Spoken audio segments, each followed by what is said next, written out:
Praise the Lord. കർത്താവിൻ്റെ ധന്യ തിരുനാമം വാഴ്ത്തപ്പെടുമാറാകട്ടെ. ഞാൻ ക്രിസ്തുവിൽ സ്നേഹിക്കുന്ന എല്ലാ ദൈവമക്കൾക്കും ഒരു പ്രഭാത വന്ദനം കൂടെ അറിയിക്കുന്നു. 133 സങ്കീർത്തനക്കാരൻ പാടുന്നു, ഇതാ സഹോദരന്മാർ ഒത്തൊരുമിച്ച് വസിക്കുന്നത് എത്ര ശുഭവും എത്ര മനോഹരവുമാകുന്നു. മനുഷ്യരുടെ നിറവും ഭാഷയും സംസ്കാരവും ജീവിത രീതിയും അഭിരുചിയും വ്യത്യാസങ്ങളാണ്. അതുകൊണ്ട് എല്ലാവരും ഒന്നുപോലെ ജീവിക്കുവാൻ ഒരുമിച്ചായിരിക്കുവാനോ സാധിക്കുകയില്ല. അങ്ങനെ ആയിരിക്കണമെന്ന് ദൈവം ആഗ്രഹിക്കുന്നുമില്ല. വർദ്ധിച്ചു പെരുകി ഭൂതലത്തിൽ എങ്ങും ചിതറി പാർക്കുവാനാണ് ദൈവം മനുഷ്യരെക്കുറിച്ച് ആഗ്രഹിക്കുന്നത്. എന്നാൽ ആത്മീയ വിഷയങ്ങളിലും ദൈവ ഇഷ്ടം നിവർത്തിക്കുന്ന കാര്യത്തിലും ദൈവസ്നേഹത്തിൽ വർദ്ധിച്ചു വരുന്ന കാര്യത്തിലും ഒരേ ചിന്തയുള്ളവരും ഒരുമിച്ച് നിന്ന് ശത്രുവിനോട് പോരാടണമെന്നും ദൈവമക്കളെക്കുറിച്ച് ആഗ്രഹിക്കുന്നു.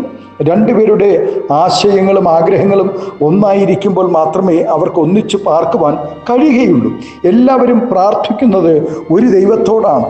നമ്മിൽ എല്ലാവരിലും വ്യാപരിക്കുന്നതും ഒരേ ഒരു ആത്മാവ് തന്നെയാണ്. എല്ലാറ്റിലും ഉപരിയായി നാം എല്ലാവരും ചെന്നു ചേരേണ്ടതും ഒരേ ഒരു സ്വർഗത്തിൽ തന്നെയാണ്. ആകയാൽ നാം ആത്മീയ വിഷയങ്ങളിൽ ഒന്നായി നിൽക്കുവാൻ കർത്താവ് നമ്മെക്കുറിച്ച് ആഗ്രഹിക്കുന്നു.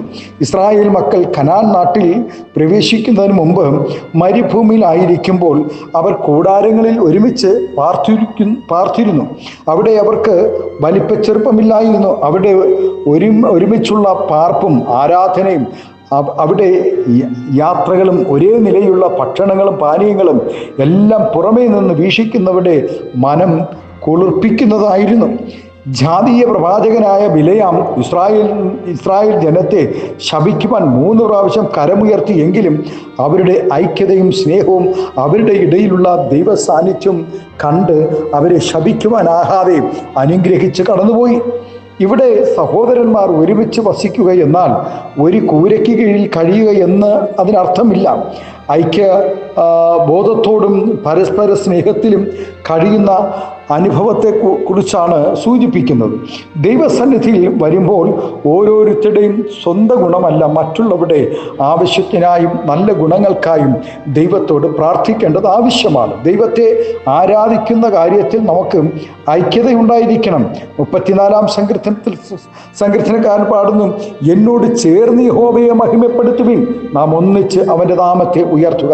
നമ്മുടെ സ്വഭാവത്തിലും കഴിവിലും ആവശ്യങ്ങളിലും വ്യത്യാസങ്ങൾ ഉണ്ടെങ്കിലും ദൈവത്തെ ആരാധിക്കുവാൻ വരുമ്പോൾ നാം ഒരു മനസ്സോടും ഒരു ഹൃദയത്തോടും കൂടെ കർത്താവിനെ ആരാധിക്കണം.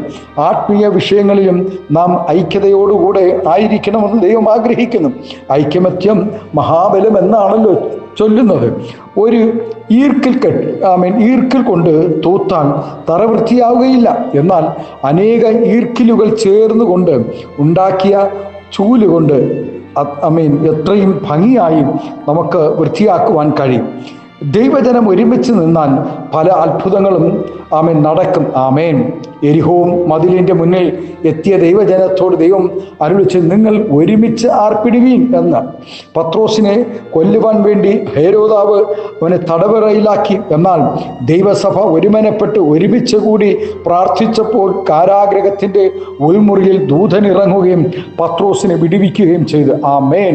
പ്രിയ ദൈവവേദലേ, കുടുംബമാകട്ടെ ദൈവസഭയാകട്ടെ, ജനത്തിന് ഒരു മനമില്ലെങ്കിൽ ഒരുമിച്ച് പ്രാർത്ഥിച്ചിട്ടോ ഒരുമിച്ച് പ്രാർത്ഥിച്ചിട്ടോ അതിനർത്ഥമില്ല, മറുപടിയും ലഭിക്കുകയില്ല. ആകയാൽ ദൈവവേദലേ, പൊതുവായ ആത്മീയ വിഷയങ്ങളിൽ എങ്കിലും നമുക്ക് ഒന്നായി നിൽക്കാൻ നോക്കുവിൻ. സഹോദരന്മാർ ഒരുമിച്ച് പാർക്കുന്നതും വസിക്കുന്നതും എത്ര ശുഭവും എത്ര മനോഹരവുമായിരിക്കും എന്ന് ശത്രുക്കൾ പോലും പറയുവാൻ ഇടയാകട്ടെ.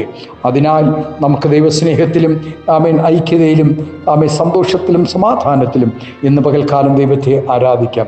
അതേ ഇതാ സഹോദരന്മാർ ഒത്തൊരുമിച്ച് വസിക്കുന്നത് എത്ര ശുഭവും മനോഹരവും. ആലയത്തിൽ കലഹമുണ്ടാക്കാതെ, ആലയത്തിനകത്ത് പ്രതികൂലം വരുത്താതെ ദൈവസന്നിധിയിൽ ഐക്യതയോടുകൂടെ, സ്നേഹത്തോടെ, സമാധാനത്തോടെ, അനുസരണയോടുകൂടെ ദൂതുകളെ ഏറ്റെടുത്ത് ഉപവസിച്ചും പ്രാർത്ഥിച്ചും ദൈവസന്നിധിയിൽ നമുക്ക് സ്തോത്രം വളരുവാൻ ദൈവം കൃപ നൽകട്ടെ. ഈ പ്രഭാതം നമ്മുടെ കണ്ണുകളെ ദിവസം അടയ്ക്കാം. നമുക്ക് ഒരുമിച്ച് പ്രാർത്ഥിക്കാം. പ്രാർത്ഥിക്കാം. സ്വർഗീയ പിതാവേ, സ്നേഹവാനായ ഞങ്ങളുടെ നല്ല ദൈവമേ, അനുഗ്രഹവും പ്രശാന്തവുമായ നല്ല പ്രഭാതത്തിനായി നന്ദി പറയുന്നു.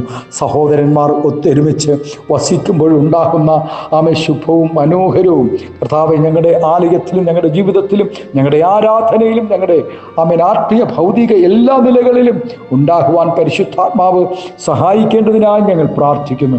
ഈ പ്രഭാതം എല്ലാ ദൈവദാസിദാസന്മാരെ അനുഗ്രഹിച്ച് പ്രാർത്ഥിക്കുന്നു. ആത്മീയ ഭൗതിക നന്മകൾ നൽകി മാനിക്കണം. എത്രയോ കുടുംബങ്ങൾ കർത്താവെ സ്തോത്രം വേർപാടിൻ്റെ ദുഃഖത്തിലായിരിക്കുന്നു, രോഗബലഹീനതയിൽ എത്രയോ പ്രിയപ്പെട്ടവർ ഭവനങ്ങളിൽ കർത്താവ് ഹോസ്പിറ്റലുകളിലൊക്കെ ആയിരിക്കുന്നു. ഇന്ന് പ്രഭാതത്തിൽ കർത്താവെ ഞങ്ങളുടെ ആയുസ്സിൽ ഒരു ദിനം കൂടെ കണ്ട് സന്തോഷിപ്പാൻ സ്വർഗം തന്ന വിലയേറിയ ഭാഗ്യത്തിനായി നന്ദി പറയുന്നു. ഞങ്ങൾ ഈ ഭൂമിയിലായിരിക്കുമ്പോൾ ഞങ്ങളുടെ പ്രിയപ്പെട്ടവരുമായി, ഞങ്ങളുടെ സഹോദരങ്ങളുമായി, ഞങ്ങളുടെ ബന്ധുമിത്രാദികളുമായി, ദൈവസഭയുമായി ഒരുമിച്ചും ഐക്യതയിലും സ്നേഹത്തിലും സമാധാനത്തിലും സന്തോഷത്തിലും ഞങ്ങൾ കർത്താവെ നിത്യത വരെ എത്തുവോളം അവൻ നിൽപ്പാൻ കൃപ നൽകണമേ എന്ന് പ്രാർത്ഥിക്കും.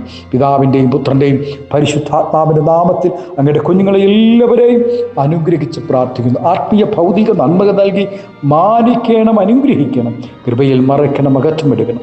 യേശുവിൻ്റെ നാമത്തിൽ കൃപയോടെ പ്രാർത്ഥന കേൾക്കണമേ സ്വർഗീയ നല്ല പിതാവേ. Amen, amen. Thank you. God bless you. ദൈവം എല്ലാവരെയും ഈ പ്രഭാതം ധാരാളമായി അനുഗ്രഹിക്കട്ടെ. Thank U.